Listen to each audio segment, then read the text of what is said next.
Oh my god, guys, I am back. I've been sick for so long, probably the longest I've ever been sick, but enough of all that. There's so much to talk about today, so let's get right into it. Taylor Swift was seen crying after a performance at the Grammys last night. She performed her new track, Out of the Woods. Taylor had tears of frustration after she missed a note from her song. She was talking to Selena Gomez, and Selena tried to calm her down and try to cheer her up. Taylor Swift just put so much stress on herself. I think she did an amazing job, and no one probably even noticed. So last night was the 58th annual year for the award show. It was on CBC, hosted at the Staples Center in Los Angeles, California by LL Cool J. There was many performances. Taylor Swift started us off with the night, and that's when she sang her song Out of the Woods. Then there was Carrie Underwood and Sam Hunt. They did a duet with their songs Take Your Time and Heartbeat. The Weeknd was up next with Can't Feel My Face and In the Night. Other performers were John Legend, Meghan Trainor, Stevie Wonder. He did a tribute to Maurice White. Kendrick Lamar, Adele, Justin Bieber, Skrillex, Lady Gaga, Pitbull, and Robin Thicke also performed, and that's just to name a few people.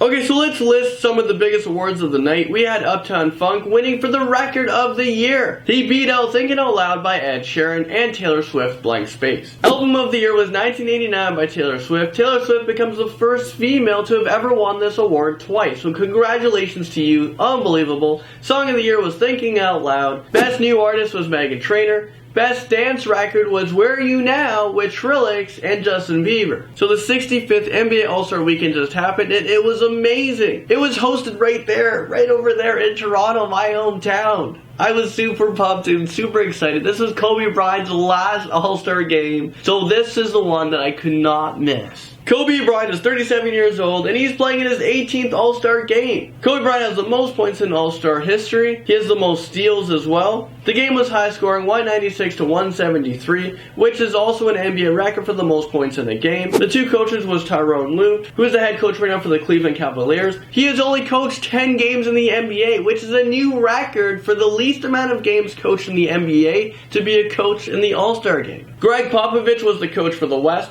Russell Westbrook won the MVP for the game, which is his second in a row. He becomes the first person to win this award back-to-back as a solo person, because in the past there was another winner who's won back-to-back, but he shared the award with someone else one year. Paul George from the Indiana Pacers almost scored an all-star record for points. He put up 41 points, which is just one shy of the record. The record right now still belongs to Wilt Chamberlain, the same guy who scored 100 points in a regular NBA season game. Kanye West just told the media that his company is $53 million in debt. Kanye West took it to Twitter to beg Mark Zuckerberg to give him $1 billion into, just his ideas. Just, Mark Zuckerberg, I'll come up with ideas, you give me the money. And the thing is, he asked and he begged, I'm telling you, there's so many tweets, and I'm talking about Mark Zuckerberg's birthday. Deadpool has been hitting records. It scored the highest opening weekend for a rated R movie in the US box office history. The movie brought in $150 million. Kung Fu Panda 3 made $26 million in second place, and How to Be Single made $20 million over at the box office on the weekend. Canada just celebrated its National Flag Day yesterday. The flag turns 51 years old. The flag was designed by George Stanley back on January 28, 1965, but it became our national flag yesterday, 51 years ago. So yesterday being February 15th. And National Flag Day of Canada wasn't instituted until 1996. So let's just say I'm older than National Flag Day of Canada. Damn, I'm old. Some YouTube news for you guys, and if you like these segments, put a hashtag more YouTube news or a hashtag more science news, because that's another segment that I do on here. But first up, we have FujiTube uploaded a new video. He had a meltdown. He talked about his stress. He disabled the comment section of his video because he hates how negative people are towards him. He also disabled the rating so you can't thumbs up or thumbs down his video. Also in his video, he said that he deleted his Twitter app. I'm not saying he deleted Twitter, because that's probably still up, but he just can't bear to read any more comments. They're starting to get to him. Roman Atwood did something crazy. He filled up his living room with fake snow and put Christmas trees everywhere inside. It was crazy fun for his family, his kids, his friends. Let's go!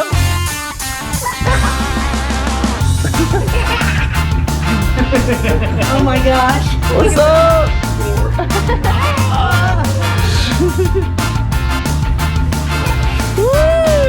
Angry Grandpa uploaded a video of himself freaking out on Valentine's Day. I think he's such an awesome guy, and he needs to have he needs to chill a little bit and just have fun one day.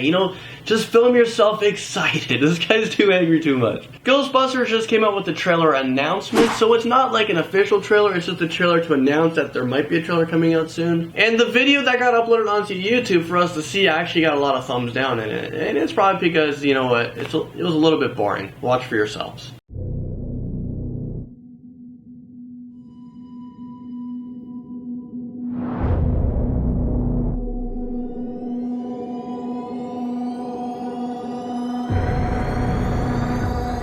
Okay, so get excited, Star Wars fans. I know the movie that just came out hit all these records, but it has just been announced yesterday officially that they have started filming the next Star Wars movie. So here's the trailer on that announcement.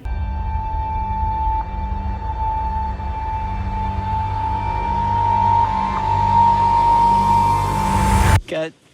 Beautiful. So the video is already out on YouTube and it has over 5 million views. And the video just came out yesterday. So the new Star Wars movie, Star Wars 8, is supposed to come out December 15th of 2017. So this is next year, just before Christmas time. The screenplay is by George Lucas. The production company is Lucasfilm and Walt Disney Pictures. I mean, who's excited for this? Are you gonna go watch it? On 2020, Sue Klebo talked to Diane Sawyer on a special about her son. Well, Sue's son is the one who was responsible for the Columbine High School massacre. This was a mass shooting that happened back in 1999, and Sue was talking about her son for the first time since the incident. So her son Dylan and one of his buddies went to the Columbine school with a lot of guns, a shotgun, 99 explosives, and 4 knives. There was 15 people who lost their lives that day. Sue was tearing up during the interview thinking about all the victims that her son killed. It was a very emotional interview. I did happen to watch it. Dylan was only 17 years old at the time of the massacre, and he killed himself with one of his guns. His friend was also involved in the massacre. He also killed himself. He was identified as 18-year-old Eric Harris. Okay, so I have some science news for you guys. So experts have just revealed what would happen to Earth if we got sucked into a black hole. Well, they came up with 3 different scenarios. So first up, we have the Spaghettification, which means if we stray too close to a black hole, we will become stretched out. We'll become long beings. This effect is caused to a gravitational gradient across your body. Radiation is another thing that can happen. The sheer power of radiation would fry us instantly. And then experts believe that we can transform into a hologram. I don't really understand this one. One theory is that material touching a black hole becomes an imperfect copy of itself, and it continues to exist as before. So my understanding is we would duplicate ourselves in some way into a 5th dimension, but we would still exist. But of course we wouldn't exist to how we appear today. Okay, so let's talk about this cruel Valentine's Day prank where a man tricked his girlfriend into thinking that he was gonna propose to her. So what he does is he gets down on one knee and she's like, "Oh my god, is this happening right now? Is this real life? This is my moment. This guy is about to propose to me. I'm gonna be married." So this whole thing was filmed because, this is gonna be a big moment. So he gets down on one knee and then he asks her, "Can you make me a cup of tea?" That is just, oh my god. This girl was probably so pissed off. The prank video has been viewed more than 7 million times, and I think it was just so mean. Okay, so from a mean prank to what some people find to be a funny prank, but there's some controversy with it a little bit, I'll explain. Inside of a London shopping center, a prankster dressed up as a policeman, he got on one knee in front of an actor who was portraying his girlfriend. When he asked her to marry him, she said no, and then the police officer was seen in front of everyone handcuffing her for humiliating him in front of all these people. When this video hit the internet, there was actually a lot of mixed emotions. A lot of people found it funny, and a lot of people were pissed off. A lot of people are actually starting to become upset with pranksters, because we have pranksters who is impersonating a police officer. What if something went wrong? And there's actually a lot of pranksters online that have gone to jail, who have been to prison because of stupid pranks. A lot of these pranks can be very dangerous. So I want to know, what is your guys' opinions on pranksters on YouTube? Doing stupid things to get people to laugh. Okay, take a look at this picture right here. Pet owners return from a hospital appointment to find their dog has chewed through their kitchen door. I would be freaking out. This guy just looks so guilty. He's looking at the owner, hoping that, they believe that it wasn't him, that it was someone else. But you know what? This is the man's best friend. I bet you the owner did nothing. Bought a new door that wasn't wood, maybe a metal door so the dog can't do it again. And you know what? Life moves on. Here's another picture I wanted to show you guys. This is a prehistoric looking sea creature with razor sharp teeth that washed up on shore of an Australian lake. I know Australia is known for many different types of animal, but what the heck is this? Some people believe that it was a photoshopped image. I believe that it was real. It kind of looks like half crocodile and half dolphin, but I have no idea what this is. But of course we're going to have scientists look into it to find out what animal this is. Over in Antarctica, 150,000 penguins died after an iceberg smashed into their breeding grounds. This is a really tragic and sad story. This could wipe out an entire colony. The penguins population in the bay has dropped from 160,000 to just 10,000. Because their breeding grounds were destroyed, they now have to walk 37 miles to try to find food. So there is a possibility of all the penguins just being wiped out. Well, there you guys have it. That's all our news stories for today. I am so good. I'm back, guys. I am feeling 102%. I'm feeling great. And I'm so thankful that Courtney was able to fill in for me last week. That was great. You guys were super nice to her, so thank you. That's it for me in this video. I'll see you guys all in the next one. I can't frickin' wait.